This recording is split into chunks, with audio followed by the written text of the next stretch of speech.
नमस्कार, मैं हूं शिखा और आप देख रहे हैं इंडिया न्यूज 29। आइए रुक करते हैं आज की ताज़ा खबरों की ओर।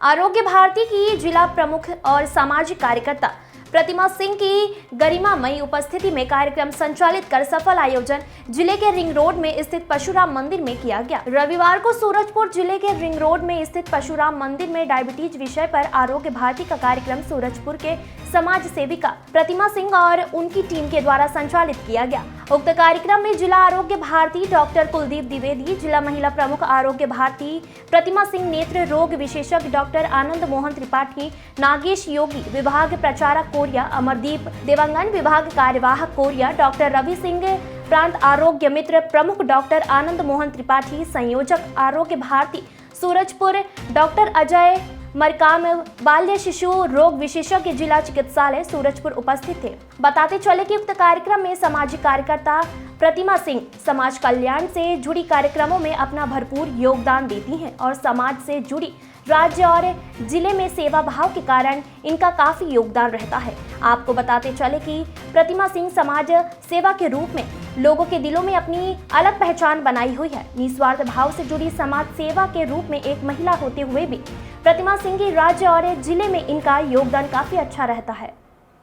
Bureau report. किडनी है, किडनी डैमेज जब मैं बोल रहा था वो उनका किडनी डैमेज हुआ था डायबिटीज के साथ, कंट्रोल नहीं किया। जो कि एकदम सक्षम व्यक्ति होता है वो भी लापरवाह हो जाते हैं कि हमको क्या हुआ जब तक चलता है। जब अंतिम स्थिति, जब डायलिसिस की स्थिति आती है तो फिर कुछ करना मुश्किल होता है, तभी उसको कंट्रोल नहीं कर पाते। तो उसके बाद तो एकदम रिपीटेडली या बार बार डायलिसिस कराना पड़ता है, उसके बिना कोई इलाज वो है ही नहीं।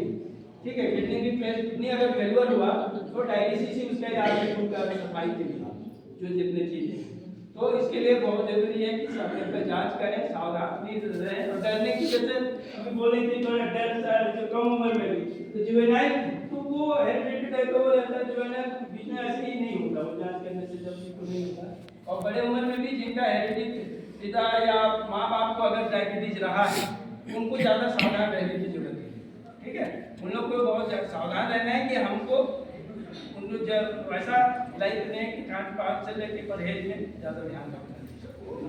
अगर और खुश रहने का ज़्यादा सबसे ज़्यादा जरूरी है खुश रहना। अगर हम टेंशन में स्ट्रेस में रहेंगे, चाहे पढ़ाई को लेके, परिवार को लेके, गरीबी या किसी भी चीज़, गरीब लोगों का तो बीमारी है नहीं, बहुत पहले बोल दिया। गरीबी में ज़्यादा गरीब लोगों को एक आध दो को रहेगा, नहीं तो गरीब लोगों की बीमारी नहीं है, ये ज़्यादा अमीरों, ज़्यादा स्ट्रेस में रहने वालों की ही बीमारी है। तो अगर हम ग्लूकोज लेवल जैसे ये जो HbA1c जो जांच होता है, ये बहुत ही अभी जांच के लिए डायबिटीज को उसके लिए वो बहुत अच्छा हुआ है। तो इसमें 6.5% में आता है, अभी बताए भी थे। तो शुगर का अपन सामान तो 80 से 140 बोल रहे हैं, ठीक है, मिलीग्राम पर डेसीलीटर ऐसा वो निकालते हैं वो उसको। लेकिन HbA1c कितना होना चाहिए? प्री डायबिटिक में 5.7 से 6.4, ये प्री डायबिटिक कहलाता है। अगर खून जांच कराएंगे ना 5.7, इससे 5.4 से 5.5 या 6 तक ये नॉर्मल कहलाता है। ठीक है, और डायबिटिक में कितना आएगा? 6.5 या उससे ऊपर, 6.5 से ऊपर किसी का भी अगर HbA1c जांच कराते हैं ऊपर आता है तो वो डायबिटिक है। आप जो बोलते हैं शुगर हो गया है, तो ये शुगर क्या हो गया? शुगर क्या है? शुगर मतलब मीठा। आमतौर पे शरीर में मीठा की मात्रा बढ़ जाना, लोग ऐसा समझते हैं शुगर हो गया। तो शुगर की परिभाषा पे अगर अपन जाएंगे तो शुगर मेटाबॉलिक डिजीज है, ग्रुप ऑफ मेटाबॉलिक डिजीज है। मतलब शरीर में ऐसी ग्रुप में ऐसी घटनाएं का घटना जिसके वजह से रक्त में शर्करा की मात्रा का एक निश्चित लेवल से ऊपर चला जाना, इसको डायबिटीज कहते हैं या मधुमेह कहते हैं। जैसे भी हम कोई भी चीज़ खाते हैं उसमें कार्बोहाइड्रेट की मात्रा 0% से लेकर के 70 से 80% तक हो सकती है। तो जैसे भी हम कोई आहार लेते हैं, जैसे ही लेते हैं तो हमारे पाचन तंत्र अर्थात जाएगा, वहाँ उसका विखंडन होगा। जो कार्बोहाइड्रेट कॉम्प्लेक्स पार्ट होता है वो विखंडित होकर के वो यूनिमोलिकुलर यानी कि ग्लूकोज में बदलता है। तो जब ये ग्लूकोज में बदलता है तो फिर ये एनर्जी प्रदान करने के लिए सबसे सस्ता और सरल मॉलिक्यूल हो जाता है, कण हो जाता है, अणु हो जाता है। अब ये ग्लूकोज हमारे शरीर में आंतों के द्वारा या हम ऐसा बोलते हैं उसके द्वारा रक्त में जाता है, और रक्त वाहिनियाँ हमारे शरीर में सिर से लेकर के टो तक यानी कि पैर की बड़ी उंगली तक रक्त वाहिनियाँ जो खून ले जाती हैं और ले आती हैं। तो इसके अंदर में शुगर मतलब कि ग्लूकोज चला जाता है। जाने के बाद जितनी मात्रा में आपने शुगर लिया है मतलब कार्बोहाइड्रेट जितने मात्रा में उस पदार्थ में था ये ब्लड में बढ़ता जाता है, रक्त में बढ़ता जाता है, और ये ब्लड सर्कुलेशन धीरे से जाते जाते जाते नाभि से 4 अंगुल ऊपर एक पेनक्रियास नाम की ग्रंथि होती है। उस ग्रंथि में कुछ सेल्स होते हैं, कुछ कोशिकाएं होती हैं जो इंसुलिन नाम का पदार्थ बनाते हैं। ये इंसुलिन पेनक्रियास में सेंसर की तरह काम करता है पेनक्रियास, और ब्लड शुगर जितना बढ़ता है मतलब आपने जितना शुगर लिया और वो ब्लड में जितना आया उस हिसाब से पेनक्रियास से वो इंसुलिन निकलना चालू होता है एक सेंसर की तरह।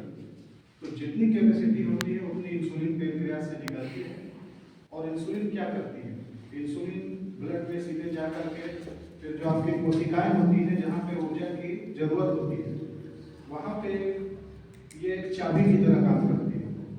आपके सेल्स में रिसेप्टर्स होते हैं, कोशिकाओं में रिसेप्टर्स होते हैं।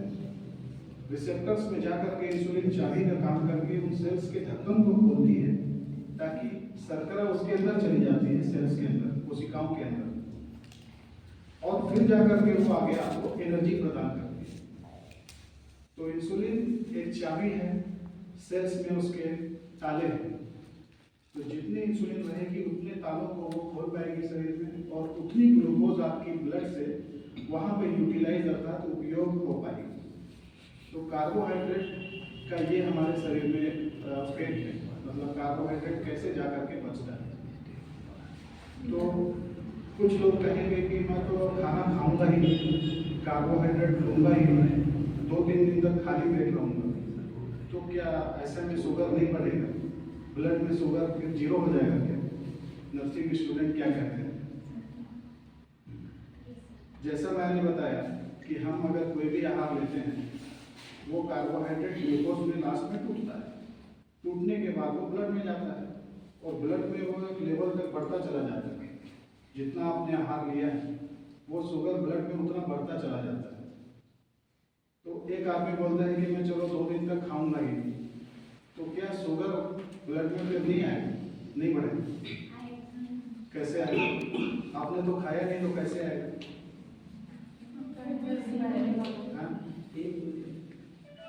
कोई एक बताइए, खड़े होकर बताइए।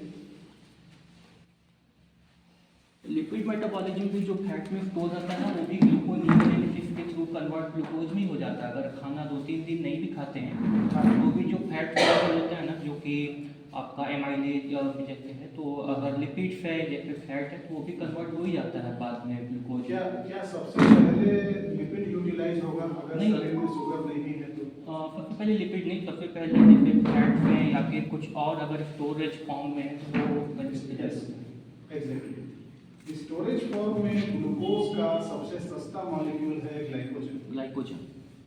जैसे ग्लूकोज वैसे ग्लाइकोजन। ग्लूकोज को अगर मोटा कर दें तो वो ग्लाइकोजन बन जाएगा। तो लिवर में आपके ग्लाइकोजन नाम से ग्लूकोज ही स्टोरेज में रहता है। तो जैसे ही ब्रेन को लगा कि शरीर में ग्लूकोज कम हो रहा है तो आपके लिवर सेल से ग्लाइकोजन टूटना चालू होगा, और फिर से वो ब्लड में शुगर बढ़ता चला जाएगा जितनी आपको जरूरत हो। ठीक, तो डायबिटीज की वस्तु स्थिति प्रेजेंट में क्या है? 2019 में अगर मान लीजिए 125 करोड़ की जनसंख्या हमारे